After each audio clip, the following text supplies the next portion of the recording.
In 1922, a small farm in rural Germany became the center of one of the most disturbing unsolved crimes in history. The farm was called Hinterkaifeck. It sat alone in the countryside, surrounded by fields and forests. Miles away from the nearest village, the family living there was the Gruber family. At first, everything seemed normal, but strange things started happening days before the murders. One afternoon, the farmer, Andreas Gruber, noticed something unusual in the snow outside the property. Footprints. They led from the forest toward the farmhouse, but there was something strange. The footprints stopped at the house. There were no tracks leading away, as if whoever walked there never left. A few days later, Andreas began hearing footsteps in the attic at night. Slow, heavy footsteps moving above the ceiling. He searched the attic several times, but every time he looked, no one was there. Soon after that, a neighbor reported seeing smoke coming from the chimney, even though the family wasn't supposed to be home. Then tools around the farm started going missing. The house key disappeared. But the strangest thing happened when the family's former maid quit her job. She told people in the village that the house was haunted. She said she heard strange sounds and footsteps at night, and she refused to stay there any longer. Days later, a new maid arrived to start working at the farm. It was the last day anyone ever saw the family alive. Sometime that night, someone lured the family members into the barn one by one and killed them with a farming tool. 6 people were murdered, but the horror didn't end there, because investigators soon realized something terrifying. After the murders, someone stayed on the farm. Neighbors reported seeing smoke from the chimney. The animals were still being fed. Meals were eaten in the kitchen. Whoever committed the murders lived in the house with the bodies for several days before disappearing. To this day, the killer has never been identified. The farm was later demolished, but the mystery remains one of the most chilling unsolved crimes in European history. And the question investigators still ask is simple. If someone was already hiding in the attic before the murders, how long had they been watching the family?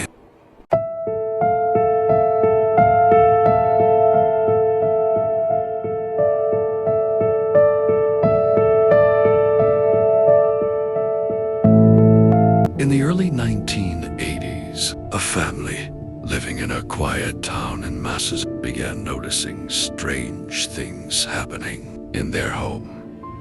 At first, it seemed small. Food would go missing from the kitchen. Objects would move to places where no one remembered leaving them. Sometimes doors that were closed would suddenly be open. The family assumed it was just forgetfulness, but then the noises started. Late at night, when everyone was asleep, they began hearing faint scratching sounds inside the walls. Sometimes it sounded like footsteps moving above the ceiling. The children became convinced the house was haunted. One night, one of the daughters claimed she heard someone whisper her name. Her parents checked the entire house. Nothing. No one was there. But the strange events kept getting worse. Clothes would disappear from closets. Furniture would shift slightly, and sometimes they would hear someone moving upstairs when the entire family was downstairs. Eventually, the family became so frightened they temporarily moved out of the house. They asked the police to check the property. When officers searched the home, they noticed something strange. Inside the walls of the house were small hidden spaces between rooms. When they looked inside one of those spaces, they discovered something terrifying. Someone had been living there. A teenage boy named Daniel LaPlante had secretly been hiding inside the walls and crawl spaces of the house. He had been entering the rooms at night while the family slept, eating their food. moving their belongings, watching them, sometimes standing silently in their rooms while they were asleep. The sounds the family had heard at night weren't ghosts. They were footsteps, and the person making them had been inside the house the entire time. Sometimes, when people say their house feels haunted, it's not a ghost at all.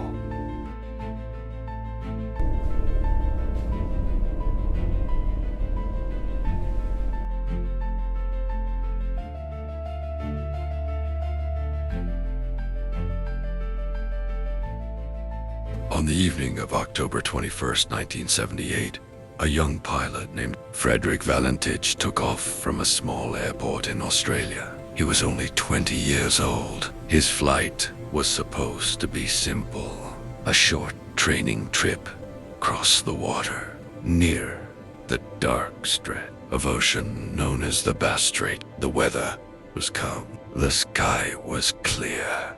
Nothing about the flight seemed unusual. At around 7 p.m., Valentich contacted air traffic control while flying over the water. At first, the conversation was normal, but within minutes, something changed. His voice suddenly sounded confused, then uneasy. He asked the control tower a strange question. Is there any known aircraft below 5,000 feet? The controller answered immediately. No known aircraft in your area. There should have been nothing around him, but Valentich responded with something disturbing. I see a large aircraft below me, and it's moving very fast. The controller checked radar again. Nothing appeared. No aircraft. No signal. Nothing that should have been there. But Valentich kept talking. He said the object had bright lights, 4 of them, and it seemed to be circling his plane. Then he said something that made the controller pause. It's not an aircraft. His breathing became heavier. The tension in his voice grew. He reported the object was now hovering above him, then suddenly flying past him at incredible speed. Air traffic control asked him to confirm what he was seeing, but Valentich seemed unsure, almost frightened. It's approaching from the east. Then there was a moment of silence when he spoke again. His voice sounded shaken. It seems to be playing some sort of game. Seconds later, he said something even stranger. My engine is running rough. The controller asked him to repeat. There was a brief, metallic scraping sound over the radio. Then Valentich spoke his final words. It's hovering, and it's not an aircraft. After dot, the radio transmission filled with a strange metallic noise. 17 seconds of static, then silence. Complete silence. The plane never arrived at its destination. Search teams scoured the waters of the Bass Strait for days. No wreckage, no oil slick, no debris, nothing. It was as if the aircraft simply vanished into the sky. To this day, the disappearance of Frederick Valentich remains one of the most mysterious aviation cases in history. Some believe he became disoriented and crashed into the sea. Others believe he encountered something unknown in the sky. But the most chilling part of the story is this. His final radio transmission was recorded, and investigators still cannot explain the strange metallic sound heard right before the signal disappeared. Sometimes, when pilots report seeing something strange in the sky, they are never seen again.